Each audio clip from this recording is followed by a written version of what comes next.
अब हम एक चार्ट बनाते हैं जिससे हम दो चीज़ें समझ लेंगे, एक हम रिफ्लेक्स एक्शन समझ लेंगे और दूसरा हम ये समझ लेंगे हमारा नर्वस सिस्टम कैसे काम करता है। तो आइए ज़रा देख लेते हैं, ठीक है। अच्छा, पहले मैं आपको समझाऊंगा स्टिमुलस क्या होता है, फिर हम बात करते हैं आगे चलते हैं।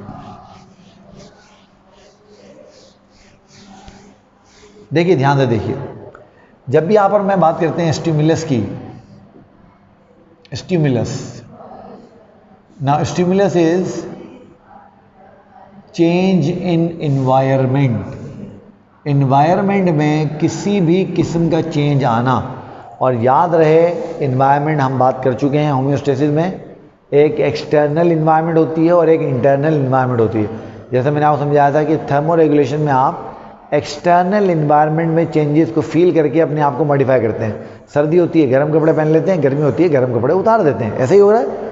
इसी तरीके से जब हम बात करते हैं इन्वायरमेंट में चेंज की इंटरनल इन्वायरमेंट में, तो मैंने आपको एग्जांपल दी थी ऑस्मो रेगुलेशन की, कि आपको प्यास कब लगती है, जब आपकी बॉडी के अंदर पानी कम हो रहा होता है, यानी आपकी बॉडी की इंटरनल इन्वायरमेंट में वाटर का लेवल ड्रॉप हुआ, आपको प्यास लगना शुरू हो गई। इस तरीके से ये बात आपने समझनी है और आपने इस बात को याद रखना है, ठीक है। अब देखिए, ध्यान से समझिए, स्टिमुलस बोलते हैं चेंज इन एनवायरनमेंट को, और इस स्टिमुलस को जब तक डिटेक्ट नहीं किया जाएगा, याद कर लीजिए, तब तक हमारा नर्वस सिस्टम काम नहीं करेगा, क्योंकि नर्वस सिस्टम स्टिमुलाई को रिस्पॉन्ड करता है। तो स्टिमुलस का जो प्लूरल होगा वो स्टिमुली होगा या स्टिमुलाई होगा, स्टिमुली, ठीक है। ये बात आपने ध्यान में रखनी, ये बात आपने ध्यान में रखनी। आज आप देखिए काम कैसे करता है, इधर समझते हैं।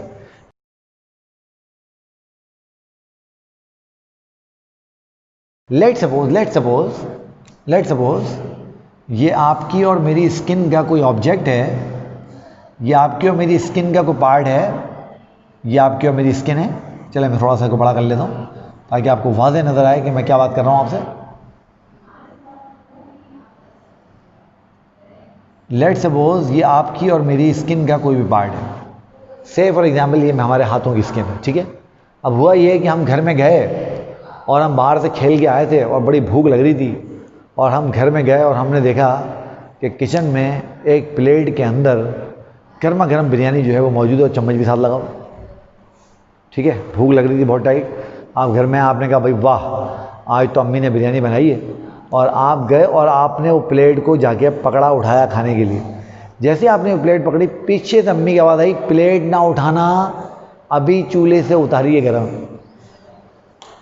जैसे आपने प्लेट उठाई, पीछे से अम्मी की आवाज़ क्या आई कि प्लेट ना उठाना, गरम है, अभी चूल्हे से उतारिए। अब देखें, आपको तो पता नहीं था ना प्लेट गरम है, आपने प्लेट पकड़ ली। अब देखें होगा क्या, होगा ये कि जैसे आपने उस प्लेट को पकड़ा तो वो गरम प्लेट, वो जो हॉट प्लेट है, उसने टच किया आपकी स्किन को। जैसे ही उसने आपकी स्किन को टच किया, आपकी स्किन के अंदर टेम्परेचर को सेंस करने वाले रिसेप्टर्स मौजूद हैं ना, और आपको पता है ना उन रिसेप्टर्स को, उन सेंसरी न्यूरॉन को, क्योंकि रिसेप्टर्स क्या होते हैं, दे आर सेंसरी न्यूरॉन्स, उनको हम नाम देते हैं किसका, उनको हम नाम देते हैं सेंसरी न्यूरॉन्स का। ये इंफॉर्मेशन लेके चले, ये आ गई इनकी सेल बॉडी, और ये पहुंच गए कमांड सेंटर में। ये कहाँ पहुंचे, ये पहुंचे कमांड सेंटर में, ठीक है। जैसे ही ये कमांड सेंटर में पहुंचे तो यहाँ पर हमारे नर्वस सिस्टम का इंटेलेक्चुअल बैठा हुआ है, और उस इंटेलेक्चुअल को हम नाम देते हैं इंटरन्यूरॉन का। इंटरन्यूरॉन ने ये मैसेज रिसीव किया, मैसेज रिसीव करके इसको एनालाइज किया, एनालाइज करके पास्ट एक्सपीरियंस से इसको मैच किया, और फ़ौरन इस बात का अंदाज़ा लगा लिया कि अगर ये प्लेट आपने पकड़े रखी तो आपका हाथ जल जाएगा, आपका टिश्यू डैमेज हो जाएगा, आपको नुकसान हो जाएगा। इसने फ़ौरन ऑर्डर दिया किसको, काम करवाने वाले न्यूरॉन्स को, जो कि आपके मोटर न्यूरॉन्स हैं, और इसने कहा कि जल्दी से जाओ, आपके हाथ के जो मसल्स हैं उनको जाके कहो कि प्लेट को छोड़ो, उसको जाके कहो कि प्लेट को छोड़े। तो वो फ़ौरन गया, फ़ौरन जाके उसने जो मसल से उनको मैसेज पहुंचाया कि कमांड सेंटर ये चाहता है, ये आपके मसल्स ऑफ हैंड हैं, क्योंकि आप ये स्किन हमारे हैंड की थी ना, तो they our muscles of hand. तो फौरन उसने मैसेज पहुंचाया हमारे हाथों के मसल्स को कि प्लेट छोड़ें, ये गर्म है, हाथ जल जाएगा, और आपने प्लेट छोड़ दी, और आपने प्लेट छोड़ दी। अच्छा मज़े की बात पता है क्या, मज़े की बात ये है कि कभी आप ये नोट करना, कभी इस तरह की एक्टिविटी हो ना, आपके अचानक कोई चीज़ लग जाती है या आपको गर्म चीज़ पकड़ लेते हैं, वो आप प्लेट छोड़ते पहले हैं, आपको पता बाद में चलता है वो गर्म थी। कभी ये बात नोट की है? आपने प्लेट पकड़ी, फर्ज करें मैं गया, मैंने ये प्लेट पकड़ी और मैं एकदम उसको छोड़ दूंगा, जब मैं छोड़ दूंगा तब मुझे फील होगा कि यार ये जो ना गर्म थी बहुत। कभी ऐसा नहीं होता कि आपने पकड़ा, आपको महसूस हुआ गर्म है, फिर आपने छोड़ी, कभी ऐसा नहीं होता। तो ये बात कभी नोट करना।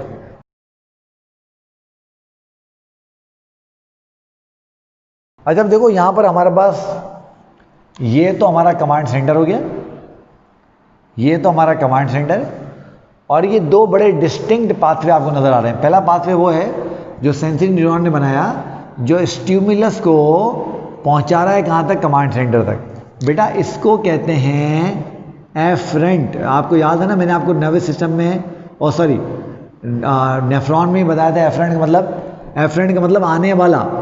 तो इसको कहते हैं एफरेंट नर्वस पाथवे, यानी वो पाथवे जो कि नर्वस सिस्टम की तरफ आ रहा है, एफरेंट आने वाला। ठीक हो गया। और याद कर लो एफरेंट नर्वस पाथवे में हमेशा आपको सेंसरी न्यूरॉन मिलते हैं, हमेशा आपको सेंसरी न्यूरॉन मिलते हैं। अब देखो इसका काम क्या है, इसका सिर्फ एक काम है, और इसका काम क्या है, इम्पल्स को पहुंचा देना। कहां तक पहुंचा देना, यहां तक पहुंचा देना, कमांड सेंटर तक। जब ये कमांड सेंटर तक पहुंचा देगा, जब ये कमांड सेंटर तक पहुंचेगा, जब ये कमांड सेंटर तक पहुंचेगा, तो उसके बाद ये आपका कमांड सेंटर है, ये आपका कमांड सेंटर है। और कमांड सेंटर में आपके पास कौन बैठे हुए हैं, कमांड सेंटर में आपके पास बैठे हुए हैं आपके इंटेलेक्चुअल्स, आपके इंटरन्यूरॉन्स। इंटरन्यूरॉन इस सारी एक्टिविटी को देखता है और ऑर्डर इशू करता है, और ऑर्डर इशू करके इस न्यूरॉन को दे देता है, जिसका नाम आपको भी पता है और मुझे ही पता चल गया है अब। इसको हम कहते हैं मोटर न्यूरॉन। और मोटर न्यूरॉन क्या करता है, नर्वस सिस्टम के मैसेजेस को लेके जाता है। अब आप समझ गए, जब लेके जा रहा है, दूर लेके जा रहा है, तो इसको हम कहेंगे efferent nervous pathway, efferent nervous pathway, efferent nervous pathway. तो एफरेंट नर्वस पाथवे इंफॉर्मेशन लेके आता है, इफरेंट नर्वस पाथवे इंफॉर्मेशन लेके जाता है, कमांड सेंटर एफरेंट सिस्टम से स्टिमुलस रिसीव करता है, एनालाइज करता है, पास्ट मेमोरी से उसको मैच करता है, मैच करके डिसीजन लेता है, और डिसीजन लेके किसको देता है, इफरेंट नर्वस पाथवे को। इसका मतलब है देखो एफरेंट और इफरेंट ये सिर्फ पाथवेज हैं, असल में सारा काम कौन कर रहे हैं, इंटर न्यूरॉन कर रहे हैं। तो आपने बात याद रखनी है कि हमारी बॉडी में जो मेन न्यूरॉन्स हैं, जिन्होंने सारा काम करना है हमारी बॉडी का, कमाल है, वो इंटर न्यूरॉन है। ठीक है, तो ये सबसे काम के न्यूरॉन है। अब देखो एक और बात नोट करो कि इसने बहुत लंबा डिस्टेंस तय करना है, यानी ये रहा मेरा हाथ, ये पूरे हाथ से ट्रेवल करके करके करके करके करके करके करके कहाँ पहुँचेगा, ब्रेन तक, ये स्पाइनल कॉर्ड तक, जो कमांड सेंटर है। इसी तरीके से अगर इफरेंट पाथवे आ रहा है, तो ये स्पाइनल कॉर्ड से चलेगा चलेगा निकलेगा निकलेगा निकलेगा निकलेगा निकलेगा निकलेगा और हाथ तक पहुँचेगा। तो एफरेंट और इफरेंट पाथवे ने लंबे डिस्टेंस तय करना है। तो यहाँ पर आपको जो न्यूरॉन मिलते हैं वो माइलिनेटेड होते हैं, और इंटर न्यूरॉन में चूंकि छोटे छोटे डिस्टेंसेस तय होने होते हैं, तो वहाँ पर जो आपको न्यूरॉन मिलते हैं वो आमतौर पे अनमाइलिनेटेड न्यूरॉन्स होते हैं। तो इंटर न्यूरॉन्स याद कर लीजिए यूजुअली अनमाइलिनेटेड होते हैं। ठीक है, अच्छा ये बात आपको समझ आ गई ना। अब ये पाथवे आपने पूरा का पूरा समझ लिया। अब देखिए ये जो मैंने आपको चीज़ बताई है, जिसमें आपने गर्म चीज़ पकड़ी और पकड़ते ही उसको आपने छोड़ दिया, इसको हम नाम देते हैं रिफ्लेक्स एक्शन का। इसको हम किसका नाम देते हैं, रिफ्लेक्स एक्शन का।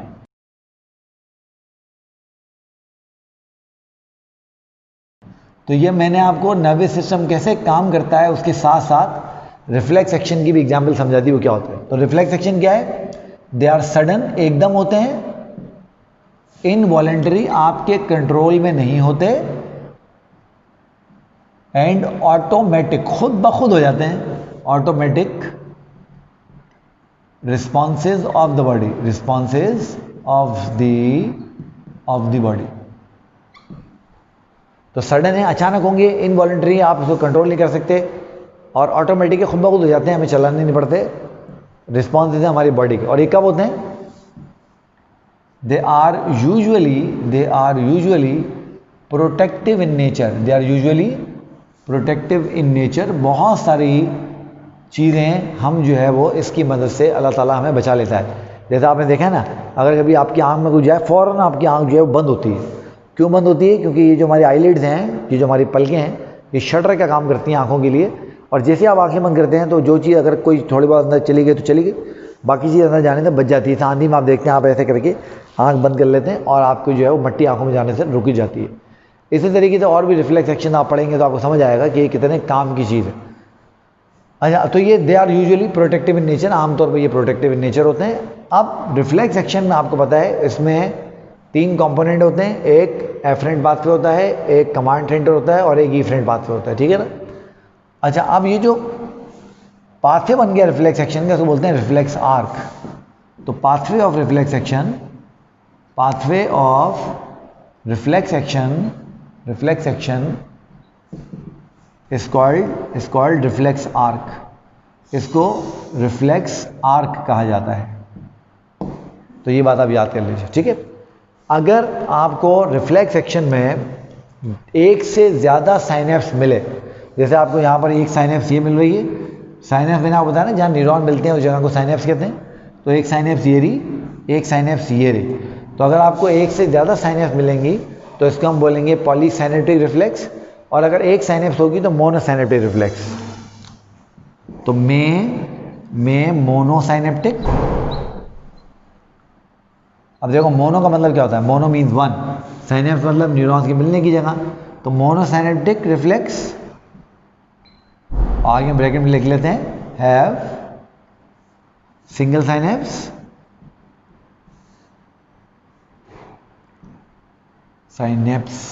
ओके, और पॉलीसाइनेप्टिक रिफ्लेक्स, और पॉलीसाइनेप्टिक रिफ्लेक्स हैव मल्टीपल साइनेप्सेस। याद कर लीजिए, जो मोनोसाइनेप्टिक रिफ्लेक्सेस होती हैं आमतौर पे वो पर्पसलेस होती हैं, क्योंकि उनमें सेंसिंग न्यूरॉन डायरेक्ट मिल रहा होता है मोटर न्यूरॉन से, बीच में इंटर न्यूरॉन नहीं होता। और जब तक इंटर न्यूरॉन नहीं होगी तब तक पर्पस पैदा नहीं होगा। ये बात समझ लीजिए बेटा, ये बात आपको समझ आ गई। तो ये आपको रिफ्लेक्स एक्शन मैंने बता दिया, और रिफ्लेक्स एक्शन में मैंने आपको बता दिया कि किस तरीके से आपका नर्वस सिस्टम काम करता है। फिर मैं जल्दी से आपसे कुछ ना रिसेप्टर्स की बात कर लेता हूँ, क्योंकि इसके साथ ही रिसेप्टर्स भी कवर हो जाएं तो अच्छा है। देखिए,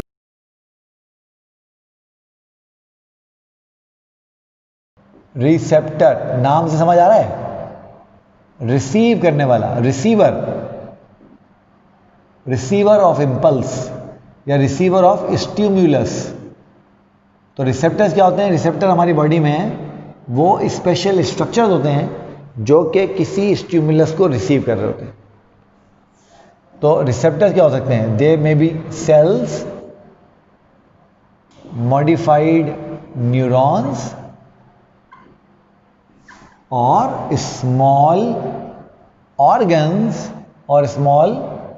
organs which detect stimulus। Kindly याद कर लीजिए, इन्होंने सिर्फ स्टिमुलस डिटेक्ट करना है। जैसे मैंने अभी आपको समझाया, ये स्टिमुलस डिटेक्ट करते हैं, इनको नहीं पता होता वो क्या है। वो डिटेक्ट करके उसको किसको भेज देते हैं? इंटर न्यूरॉन्स के पास, कमांड सेंटर में।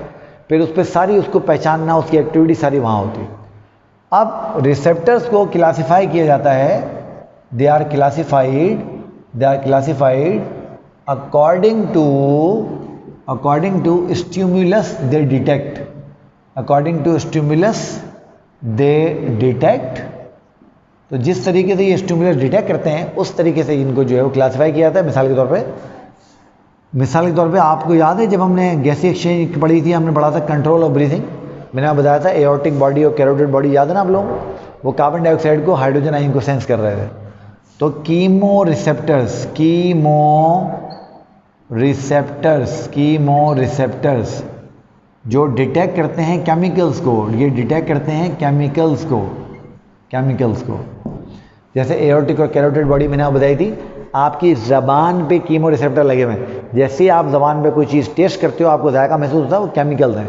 आपकी नाक में कीमो रिसेप्टर लगे हुए हैं। जैसे आप परफ्यूम जो कि बेसिकली वॉलेटाइल केमिकल्स होते हैं, उड़ने वाले केमिकल्स होते हैं, जैसे आप उसको स्मेल करते हैं आपको महसूस हो जाता है ना, ये सारे कीमो रिसेप्टर हैं।